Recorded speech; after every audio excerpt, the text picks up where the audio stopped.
Hello, we are going to do a King Arthur pose today for our video. So, to start with the King Arthur pose, I suggest you get some good stretches, good warm-ups first. But to get into this King Arthur pose, I'm gonna be against the wall, so if you can find some wall space, that would be good for this. But what we're gonna do is we're going to set up against the wall, putting our feet against the wall, are pretty close. So what we're gonna do is start to draw into all fours. Begin to draw, I'm gonna do my right foot forward and start to take my left foot against the wall. So knee against the wall, and I'm gonna start to sit up. Okay, so using your hands to find the wall, start to draw that right foot over the ankle. So a super quad stretch. Okay, so big quad stretch here. Be sure that you're staying lifted in the ribs and try and get your back up against the wall. If you need a little cushion under the knee, go ahead and roll up your mat, or maybe find a blanket. And that's your King Arthur pose. So switching sides. Left knee will come forward.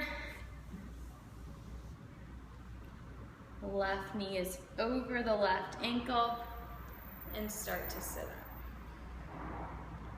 Okay, so try and hold here for about 15 or so breaths. It's kind of a lot, so you might have to ease. The closer you get to the wall, the more intense the stretch will be. Just be sure you get both sides as equally as possible. So then a little counter posture for that, a little bow pose variation.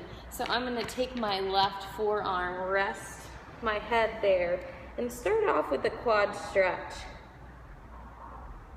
So another intense quad stretch, so be sure you practice before these. Think about drawing your heel over toward your hip pocket, if that's safe. And then be sure and find both sides. So same thing, rest your forehead on your forearm, take the foot over towards that hip pocket. Again, give it about 15 or so breaths if you really can ease into this space. And then when you're ready and comfortable with the idea of bow pose, reaching for both feet, maybe lifting the chest, lifting the feet away from the hands. So get your shoulders too, so be mindful. Start to draw the knees closer together. Maybe lift your gaze just slightly. So you can find those variations. Since I'm so close to the wall, I'm only gonna do the one side here for you, but maybe roll on to that right shoulder, and then of course roll on to that left shoulder. So it's pretty comical, to be honest with you. It feels really good in the shoulders and a nice front body stretch. So that's all for today. Until next time, namaste.